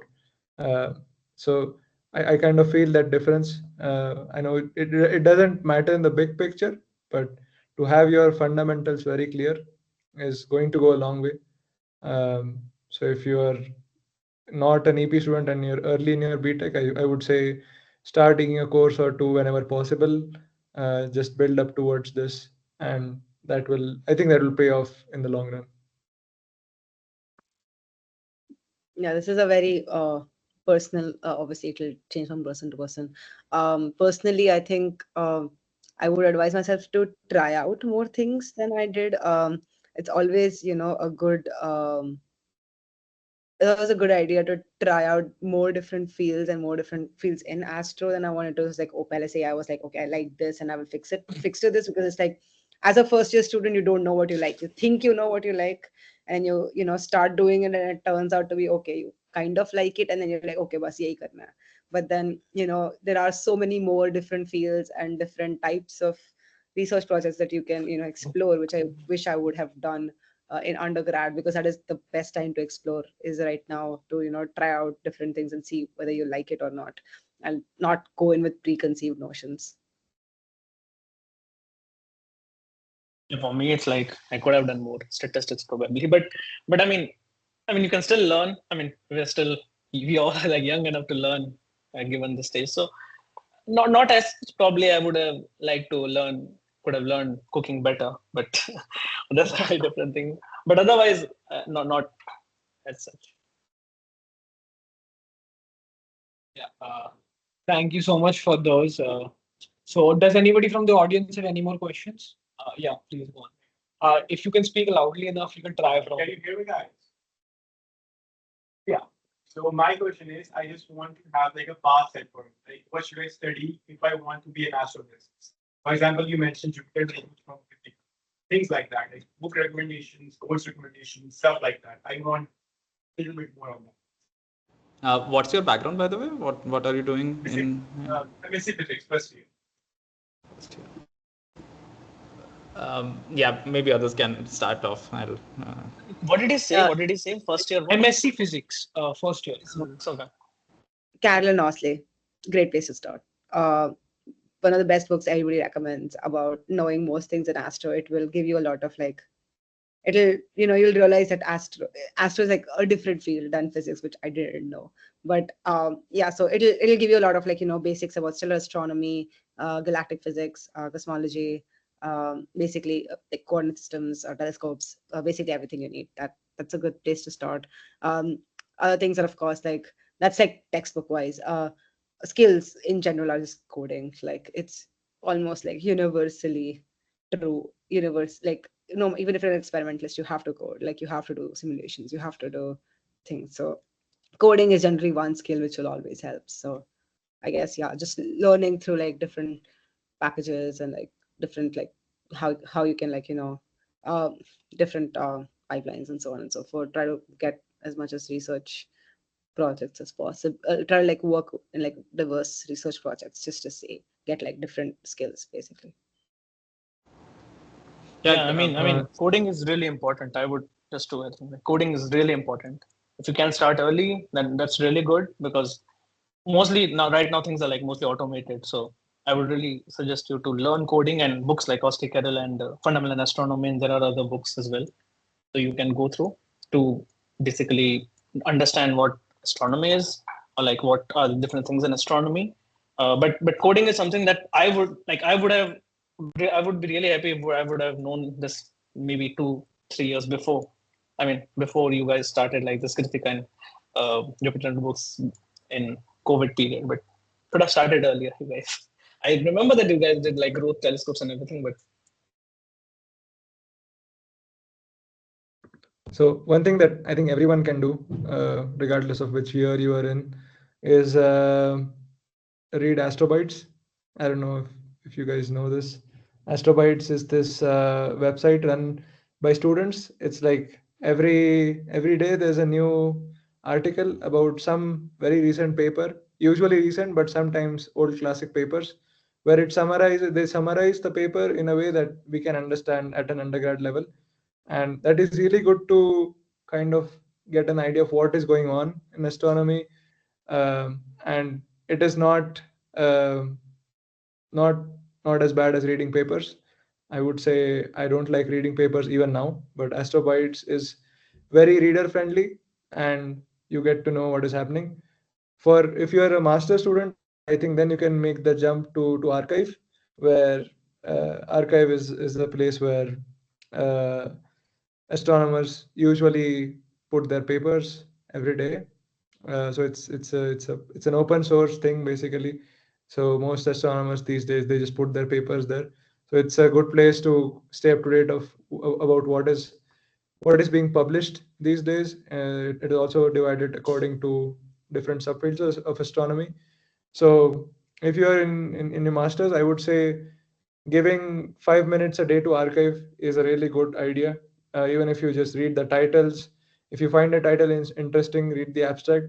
If you find the abstract interesting, then open the paper. And I think this is very efficient. I do that even now. I spend 5 minutes every day on archive, and if I find something interesting, which is maybe once a week or once a month, I can then read the paper. So at that stage, I think this really helps.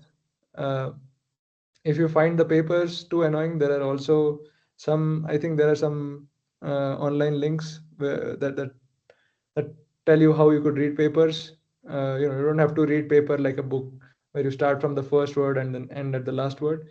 You can read it in many different ways very effectively. So if you're into that, I think there are many people in Insti as well who can advise you on that, on how they read papers. I think Bhadrav Sir's group also has this journal club kind of a thing, right? Where people read papers and present them.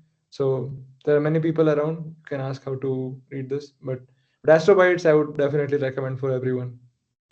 So those are some very good ways to uh, keep yourself up to date with the most recent things in astro. I'll just add that in terms of courses, you can in your next year you can take up the astro intro to astro, sort of the astrophysics 4 to 6 I think course, or recently Archana started this advanced astro course, which was really good. I don't know if that will be happening again this year or next year. If you are not eligible to credit it, just go and sit in that course. It's fun. It's really fun. There's also gravitational wave course that she had started last year. So that's also a really good intro to gravitation, the entire field of gravitational waves. Um, those are some of the things that you can start off with. I don't know if there are other courses in other departments that will be useful for you. It is extremely field specific. So if you want to do anything related to, say, the remote, the most relevant thing that I can think of is like just the coding courses that you can take up in CS or other departments. But again, before signing up for those, think about what you want to do in Astro and then sign up for courses outside. Yeah, that's it. Do we have any other questions? Yeah.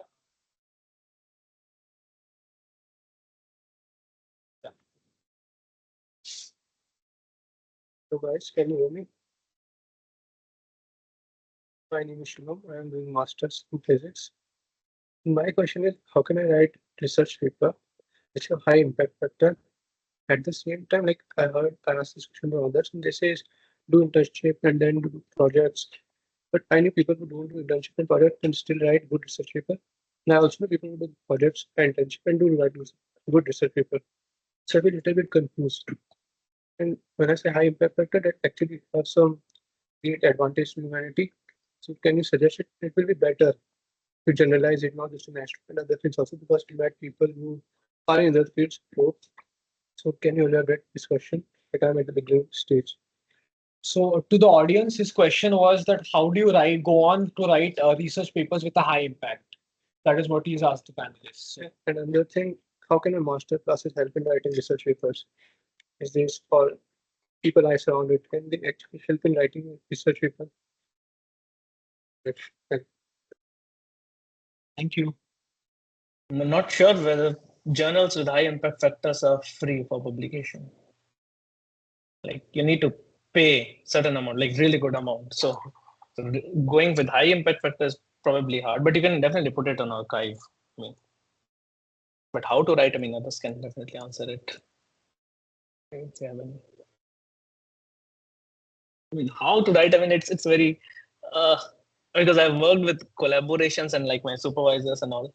Like writing is very different. Like when I wrote my first the first of paper, it was really difficult because most of the things were managed by me, and it's like so much pressure. And then there would be a lot of comments, and then it takes like 6 to 7 months easily. There would be a lot of reviews, a lot of changes. You have to do the same things again just to get good results or better results, given that what reviewer has asked you to do. Also, it depends on what field you're working, because I've seen like people who do write individual papers, like single author papers, but I mean, they put it on archive. But I'm not sure, like, I mean, if you want to write a single author paper, like, why would you want to still write? You can still work with people and then produce some results, given that you are still doing masters, and then you can proceed, and then maybe at some point you might want to write. But like these high impact factor journals are not usually free, so you need to pay like really good amount to produce papers. I mean, I know that in EU, I think Kunal would also know that like in EU, you can definitely produce like AS papers for us are free. So there are no charges. And especially for like universities, depends on which universities you're from. But like writing or producing it in a really high impact factor journal is like, I would say, difficult. But free journals are there. You can definitely try it on.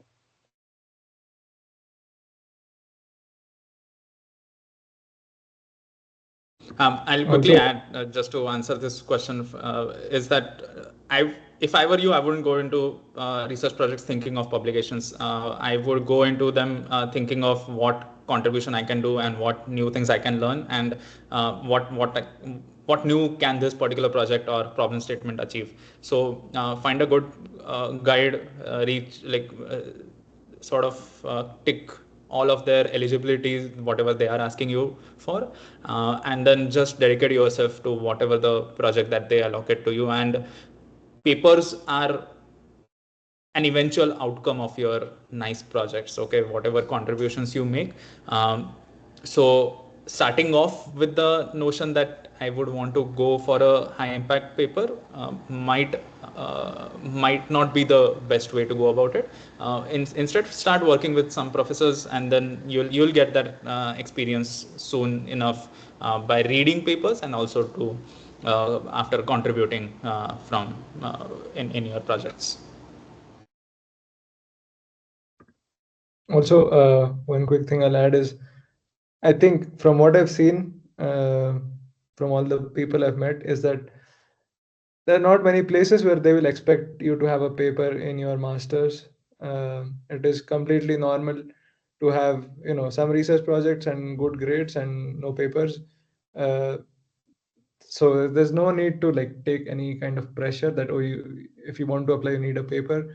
I have known PhD students who got their first paper in their third year, and which is completely normal, because that's just how long some projects take. It depends on the nature of your project, and if you're working in a collaboration, it's easier. If you're working on your own, it's difficult.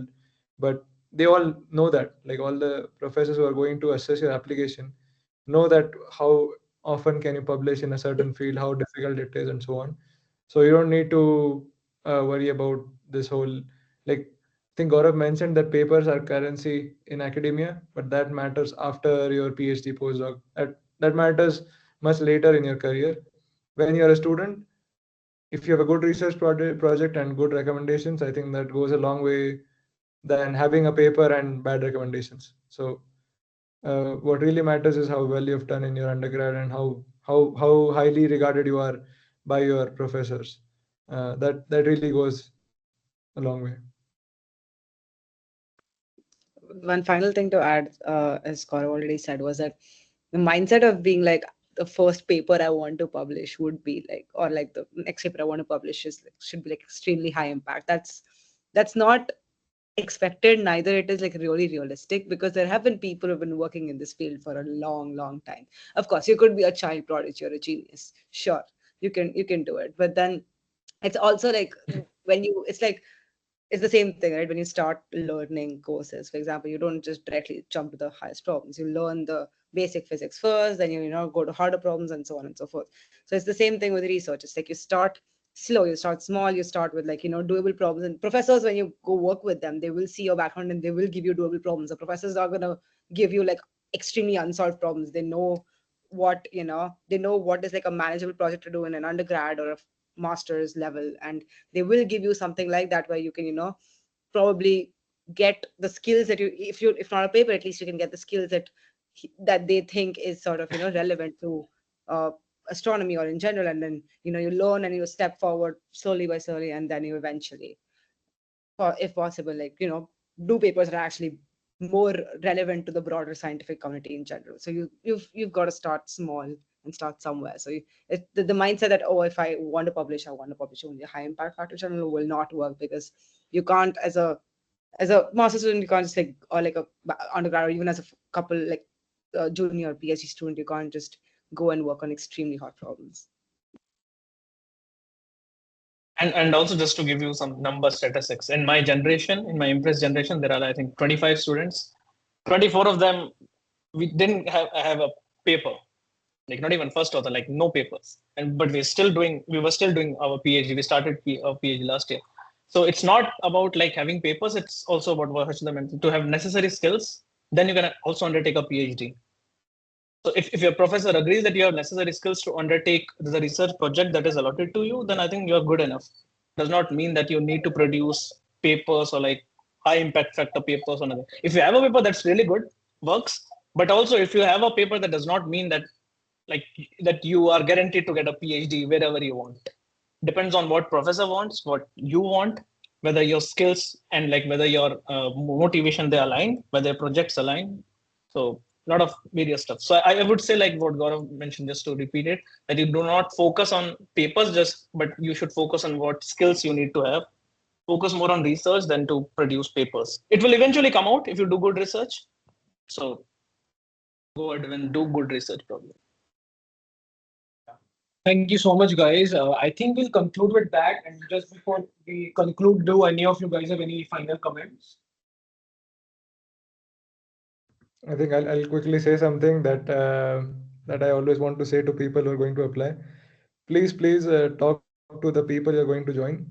for PhDs. It really does matter if you go to the US and if you just look at some professor's website and it looks awesome.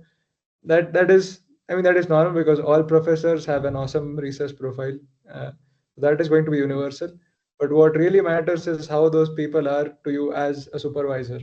And it is the case in for many people that they go to these really top people, but the top people might not be top in supervision. They might be, they might make you work on weekends, or they might, put pressure on you for stuff. So it is really important to know your advisor at least a bit, like at least get some idea about them before joining their group.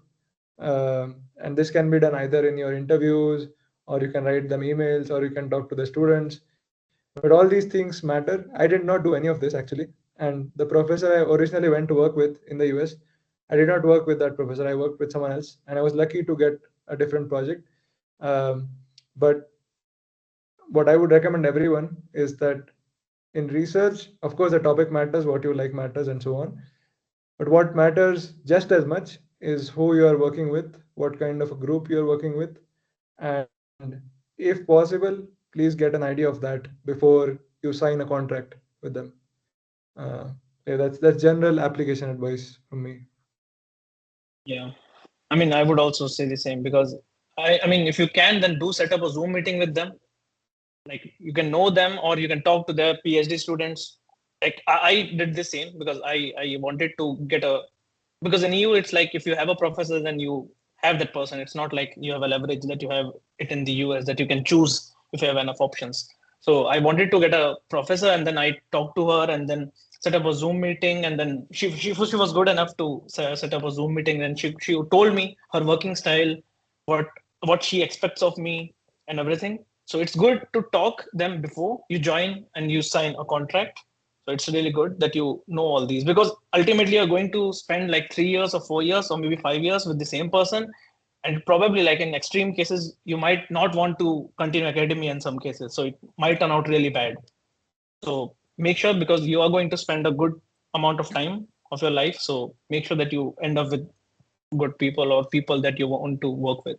And what Kunal said is very true. Like not all top working people, like all big shots, are not good supervisors, and not all big shots are like vice versa. So something I wanted to add on. Anything else? Yeah, I'll quickly add is that, guys, everyone, why so serious faces? It's a fantastic field that you are thinking about. Astro is like really satisfying, by the way. You get to work with stuff that you only dreamed of when you were like kids and stuff. So I I would say that whatever you are thinking of, just dive into it, explore. You would find new things about it. You would find out stuff that you expected, not expected. And that's the beauty of any field in general. But Astro is extremely welcoming. You should just, if you are thinking of it, just go ahead and dedicate yourself for a while, and then you will be able to figure out whether it is for you or not. And remember that transitioning into and out of any field is hard, but it can be satisfying as well. Okay, so keep those things into your account, and don't play against the odds always. uh, you should uh, you should talk to people, and like I said at the start of this session, our insta alums are bhar ke everywhere. Okay, so yeah, just go ahead and shoot LinkedIn messages or emails to them, and some of them will help you out. Definitely, will help you a lot in doing good things as well. And like we have dedicated this session to like sort of aware you with the things, the sort of pitfalls that can come in your way. There are really good things as well that will come your way. For example, I'm in my fifth year. I'm in of my PhD. I've done like 7 years of my astro, and I am still getting amazed by the fantastic work that people are putting in every single day. I'm in US right now. I'm working on this interferometer which detects gravitational waves, and that is, I still can't imagine. I've spent a month here, but every single day I can just keep looking at the work that people are doing, and it's really insane. So all of astro, personally, to me, it is extremely satisfying. So figure out what gets you out of your bed every day, yeah, and that will help you. So thank you so much, guys. If you want to have any further questions for our panelists, please reach out to us on any social media platform and we will help you connect with them. So yeah, as we come towards the end of the session, I would like to thank all of our esteemed panelists for taking out their time and actually coming to talk to us. So thank you so much, guys, for talking to all of us. I mean, it was very insightful and we actually could learn a lot. So thank you so much for doing that. Maybe we can have a round of applause for them. And if you guys need motivation, there is one guy between us who is sitting in Canary Island. Like, you can just Google Canary Island and then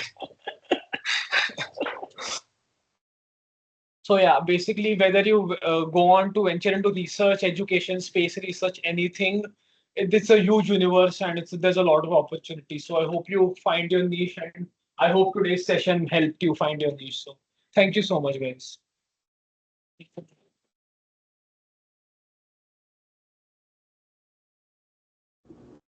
Thank you, everyone. Bye bye. thank you. Bye bye. Yeah, thank you for attending.